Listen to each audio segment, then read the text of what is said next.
नमस्कार, future and option course के इस 5वें पार्ट में आपका स्वागत है। पिछले कुछ पार्ट में हम बात कर रहे हैं फ्यूचर्स मार्केट की और इस पार्ट में हम उसी को कंटिन्यू करेंगे। तो पिछले पार्ट में हमने देखा कि स्पॉट प्राइस क्या होती है, तो फटाफट समराइज करते हैं। स्पॉट प्राइस का मतलब होता है कि कैश मार्केट में उस शेयर की जो प्राइस चल रही है वो प्राइस। उसके बाद हमने फ्यूचर प्राइस देखी। तो फ्यूचर प्राइस मतलब जिस प्राइस पर आप कॉन्ट्रैक्ट कर सकते हो। जैसे कि टीसीएस के फेब्रुवरी फ्यूचर कॉन्ट्रैक्ट की प्राइस थी 2231.90 रुपीज। तो अगर आप टीसीएस का फेब्रुवरी कॉन्ट्रैक्ट जो कि 27 फरवरी को एक्सपायर हो रहा है उसे इस प्राइस पर खरीद सकते हो। अगर आप टीसीएस के फेब्रुवरी फ्यूचर्स 2231.90 रुपीज पर खरीदते हो तो फिर 27 फरवरी को स्पॉट प्राइस कुछ भी रहे, आपको टीसीएस के शेयर्स 2231.90 रुपीज में ही खरीदने होंगे। लेट्स से कि 27 फरवरी को टीसीएस के स्पॉट प्राइस 2250 रुपीज हो जाती है तो आपको अच्छा खासा प्रॉफिट हो जाएगा, क्योंकि आपको तो शेयर 2231 रुपीज में ही मिल रहे हैं। वही अगर 27 फरवरी को टीसीएस की स्पॉट प्राइस 2220 रुपीज होती है तो फिर आपको लॉस होगा, क्योंकि आपको महंगे प्राइस पर वो शेयर खरीदने पड़ेंगे। देखो, फ्यूचर में आपको एक्चुअल शेयर्स खरीदने की जरूरत नहीं होती है,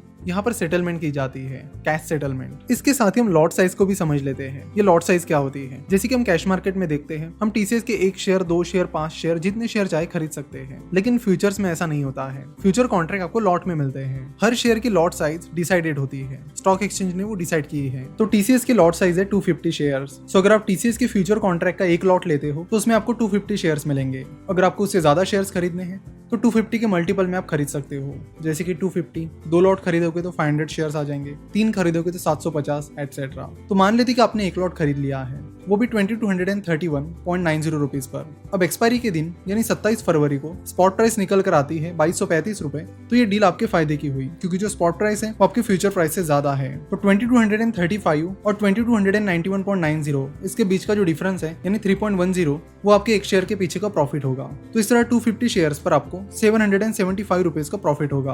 तो आपके फ्यूचर कॉन्ट्रैक्ट से जो भी प्रॉफिट लॉस निकल कर आएगा वो सीधे आपके अकाउंट में ट्रांसफर किया जाएगा। आपको एक्चुअल में टीसीएस के शेयर्स खरीदने की जरूरत नहीं होती है, सीधा प्रॉफिट आपके अकाउंट में आ जाता है। तो अब तक आपके समझ में आ गया होगा कि future and option market cash market से पूरी तरह डिफरेंट है। यहाँ पर एक और चीज आपको दिखने मिलती है जिसका मतलब आप में से ज्यादातर लोगों को नहीं पता होगा, और वो है ओपन इंटरेस्ट। यहाँ पर ओपन इंटरेस्ट है 3,37,000। तो इस ओपन इंटरेस्ट का मतलब क्या होता है, चलो तो उसे भी समझ लेते हैं। जब आप कोई फ्यूचर कॉन्ट्रैक्ट खरीद रहे हो तो ऑब्वियसली सामने वाली कोई पार्टी रहेगी जो फ्यूचर कॉन्ट्रैक्ट सेल कर रही है। अब 2 लोग मिल गए और कॉन्ट्रैक्ट पूरा हो गया, तो एक कॉन्ट्रैक्ट के लिए 2 पार्टीज की जरूरत होती है, खरीदने वाली पार्टी और बेचने वाली पार्टी। सिंपल। तो जब बायर और सेलर मिल जाता है तब एक कॉन्ट्रैक्ट पूरा होता है। तो अगर आपने एक कॉन्ट्रैक्ट कर लिया है तो जो ओपन इंटरेस्ट है वो 1 से बढ़ जाएगा। तो यहाँ पर ओपन इंटरेस्ट है 3,37,000, यानी 3,37,000 कॉन्ट्रैक्ट फिलहाल टीसीएस के फेब्रुवरी कॉन्ट्रैक्ट के लिए किया गया है। तो ओपन इंटरेस्ट से आपको पता चलता है कि कितने फ्यूचर कॉन्ट्रैक्ट एक्टिव है, जिससे आपको ये पता करने में मदद होती है कि वो कॉन्ट्रैक्ट कितना लिक्विड है और कितना इंटरेस्ट लोगों का उन फ्यूचर्स में है।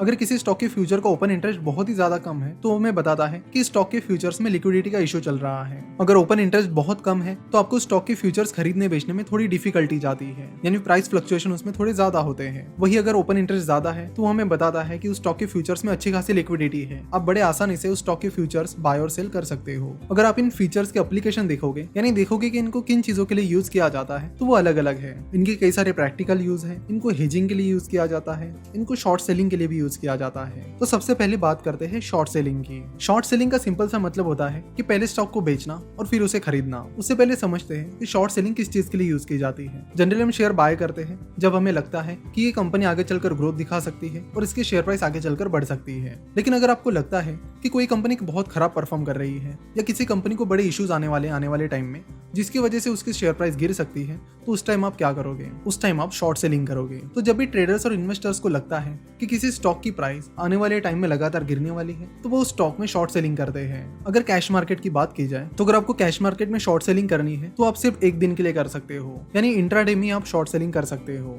उससे ज्यादा टाइम के लिए आप कैश मार्केट में शॉर्ट सेलिंग नहीं कर सकते। इसलिए बहुत सारे ट्रेडर शॉर्ट सेलिंग करने के लिए फ्यूचर्स का इस्तेमाल करते हैं, क्योंकि फ्यूचर्स में आप एक दिन से ज्यादा टाइम पीरियड के लिए भी शॉर्ट सेलिंग कर सकते हो। तो शॉर्ट सेलिंग का यूज तब किया जाता है जब आपको लगता है कि किसी शेयर की प्राइस गिर सकती है और उसका फायदा आप ले सकते हो। सेकंड चीज है हेजिंग। हेजिंग में आप रिस्क को मिटिगेट करते हो, यानी रिस्क को लिमिट में करते हो। कई बार जब बड़े बड़े इन्वेस्टर बहुत ज्यादा क्वांटिटी में शेयर्स खरीदते हैं तो उन्हें लगता है कि अचानक से अगर इस शेयर को कुछ हो गया तो हमें बहुत बड़े लॉसेस उठाने पड़ सकते हैं। इसलिए उस रिस्क को कंट्रोल करने के लिए वो फ्यूचर्स का इस्तेमाल करते हैं। इसे भी हम अगले पार्ट में डिटेल में देखेंगे। साथ ही इसके जो प्रैक्टिकल यूज है कि जो फार्मर्स हैं, जो नॉर्मल होलसेलर्स हैं, वो इन फ्यूचर्स का इस्तेमाल करके कैसे अपनी रिस्क मिटिगेट कर सकते हैं, इसके बारे में हम प्रैक्टिकल एग्जांपल के साथ अगले लेक्चर में बात करेंगे। तो आशा करता हूँ कि इस लेक्चर में आपको बहुत कुछ सीखने मिला होगा। नेक्स्ट लेक्चर में हम एग्जांपल के साथ इन सारी चीजों को समझेंगे। तो वीडियो देखने के लिए और हमसे जुड़े रहने के लिए आपका बहुत बहुत धन्यवाद।